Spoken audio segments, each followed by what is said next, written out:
Top 5 tips for all junior enlisted soldiers coming up.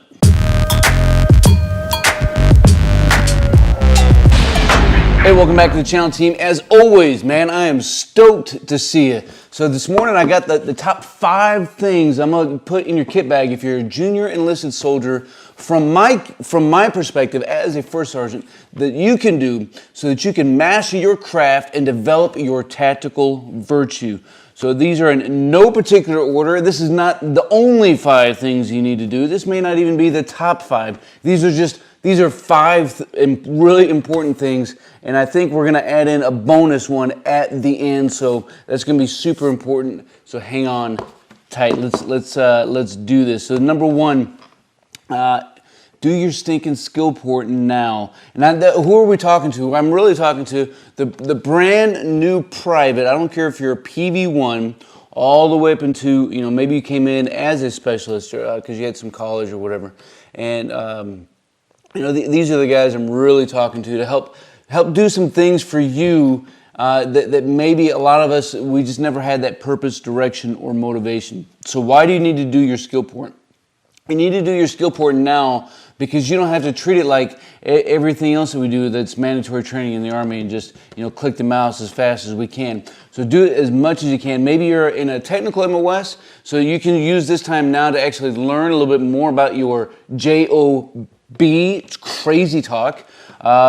Or maybe you can try to get ready for a technical certification. But do that now.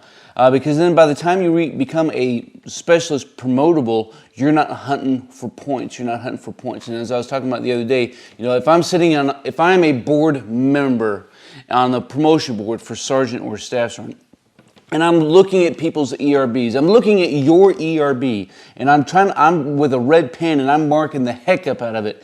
And I come across somebody who, as a specialist, has already maxed out on correspondence courses. Man, I'm gonna be stoked. I'm gonna be like, man, this guy is already doing what I need him to do or her to do as an NCO. Man, that's great. That's good stuff. And then after you become promotable, you're not trying to, scurry through as fast as you can to get your points.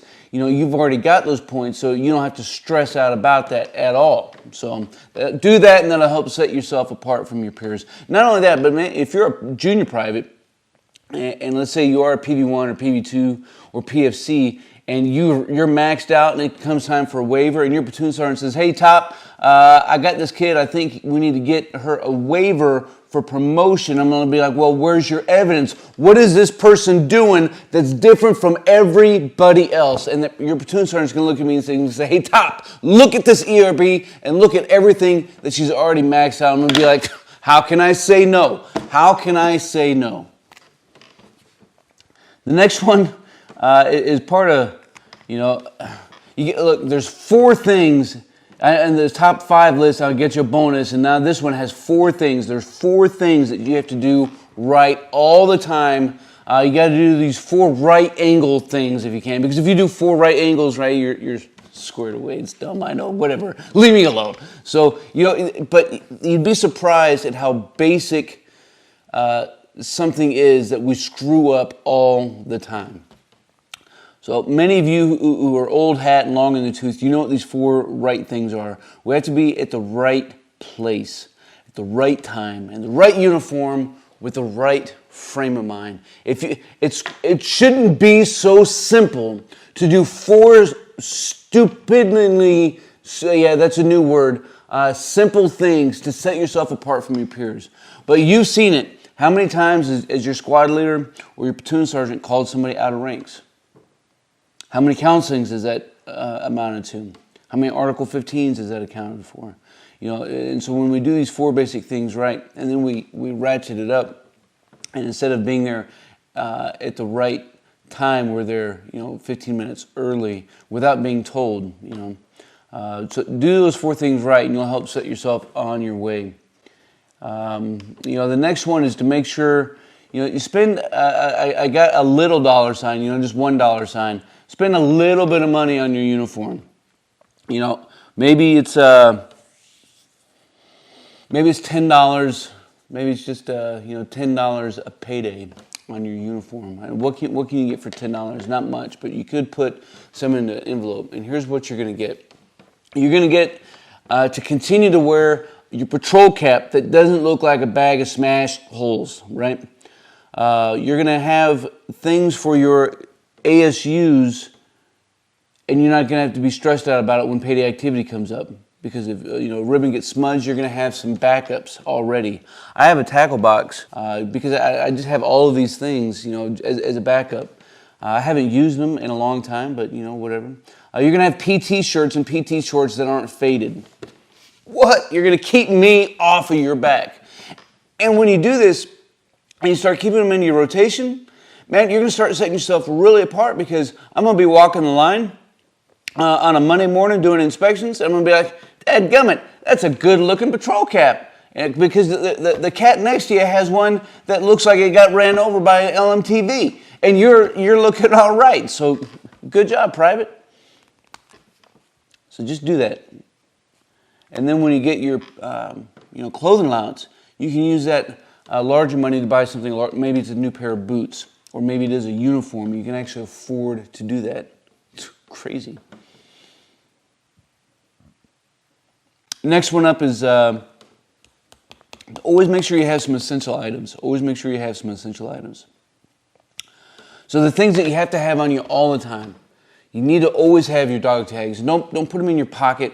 Don't loop them around a chain, man. You're in a garrison environment. Quit acting like you're high speed, low drag, because none of us are. We just need to do some basic things right. Put them on your neck and wear them like a champ. Make sure you have both of them on you, and make sure you have the extra chain. Make sure you have your ID card, right? Make sure you have your CAC. Make sure you have a pen and a piece of paper, something to take some notes down on when team chief or higher is giving you some purpose, direction, motivation to accomplish the mission and improve the organization. Make sure you have your driver's license on you. Make sure you have your military driver's license on you all the time. Make sure you have things like gloves, ACH, PT belt, eye pro and ear pro handy. Maybe keep them in an assault pack in a locker at work, and you always have them there. That way, anything ever comes up, you got to move some trucks, you got to do whatever it is, man, you can grab your assault pack and you can go, and that's your little go bag for work. I mean, if I got somebody I can depend on, look, I mean, ultimately that's what it comes down to, right? Can I depend on you to do your job? Can I depend on you to enable us to do better and bigger things and to win? I need to win. I need you to win so that we can win. So make sure you have all your basic items on you all the time. The last one of the top 5 is to don't be afraid to talk to staff. So maybe you are, a PFC, and you're walking around in the motor pool and you see some dude who looks old, and he's got this weird rank on his chest, and he's maybe a little overweight because he needs to get out and do some more dadgum PT, and he's got one little dot on his bar, and he's a warrant officer, right? And maybe he's your maintenance officer. But don't be ashamed to talk to him and say, hey, chief, tell me about what it is that you do. Just have a conversation with the chief. The chiefs, they're a little crazy sometimes, and that's okay. They went to the half dark side. But talk to them, see what they're doing. Maybe you have an electronics shop and you have a chief in there. So go talk to them and see what they do, see why they went the route that they went. Talk to them and learn more about the processes and procedures that are going on inside of their shop. Don't be overly concerned that if you see your S1 or your S1 NCOIC, and this is not only staff officers but NCOs as well, and say, hey, Sergeant, can you tell me about how this goes? And maybe he's going to tell you to get out of his face and go talk to one of his sergeants, and that's fine too. But don't be afraid to talk to staff and learn more about the things that do things like put money in your pocket, right? That's why S1 is a big one, because they handle all our finance issues, they handle all our 4187s, they handle everything that's ever going to impact your pay. They do. And not only for you, but for those who are going to be in your charge. So the more that you can learn about this now, you can take better care of yourself. If I know that you can take care of yourself, then I can trust you to take care of a couple soldiers. It's crazy how that works. Same with S3, man. You see one after a formation, like, hey, Sergeant, how do you schedule land? Like, what is this all about? How do you schedule land and ammo, or just whatever? Just start getting more knowledge in your kit bag. And none of this stuff is like institutional knowledge that is going to help you get promoted per se, other than having knowledge of how the Army works. You have context, and it's going to be obvious that you didn't study the Cliff Notes. But it is something that is going to be extremely beneficial for you. So that's the top 5. So now we're going to have the sixth, this number 6. What is that? And it's this: compete in a Soldier of the Quarter board or a Soldier of the Month board. Do that. Start studying your knowledge. Let it get into you so that you know it. Make sure you know all the basic things like the Soldier's Creed.